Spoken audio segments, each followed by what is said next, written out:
jeygo non wari pullo jaati donc joni a woni e nder Mali a wari ɗo laabi keeɗi wakkati oɗo miile e yeehi fayi Wasulu eɗen gandi Wasulo e nokkuji fulɓe noon noye tawruɗa pulagu to noon to ɓe yawde am Wasolo mi fotay mi faama ko ɗume ngam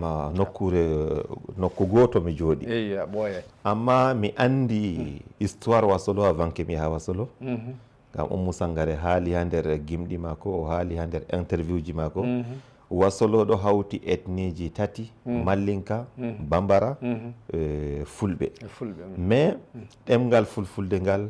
majji ha Wasolo majji ha Wasolo amma mi yiidi ɓe Fulɓe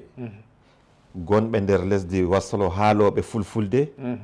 ɓe wonay ɓe ɓiɓɓe Wasolo woɓɓe wari daga Burkina woɓɓe ummi daga Nioro wari jooɗi hatten eɓe haala fulfulde donc nde ɓe nani Baba Sadou waran ɓe ummi ɓe wari min potti ha Wasolo mi haldi be maɓɓe mi ƴami ɓe haala ɗemgal ngal woodi haaloɓe fulfulde e Wasolo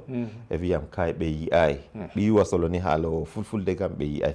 amma woodi fulɓe nder ladde ɓeɗo mari nayi maɓɓe woɓɓe ɗo nder gure ɓeɗo haala fulfulde mais ɓe wona ɓiɓɓe Wasolo voilà mais avec le temps peut-être ɗemgal ngal foti ngal warta déjà hande nde woodi haaloɓe fulfulde ha Wasolo nde mi yahi ɗon mi ƴami public mi wi haɗɗo ɗum leddi fulɓe public ɓe yiɗi mi yimana ɓe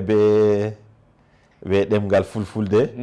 à 100% yimɓe pat ɓamte juuɗe min giɗi yimanu an ɓe ɗemgal fulfulde donc ɓe yiɗi ɗemgal ngal ɓe yiɗi ngal ɓe yiɗi nanugo gimɗi magal nde mi yahi mi yimane ɓe gimol be fulfulde voilà très bien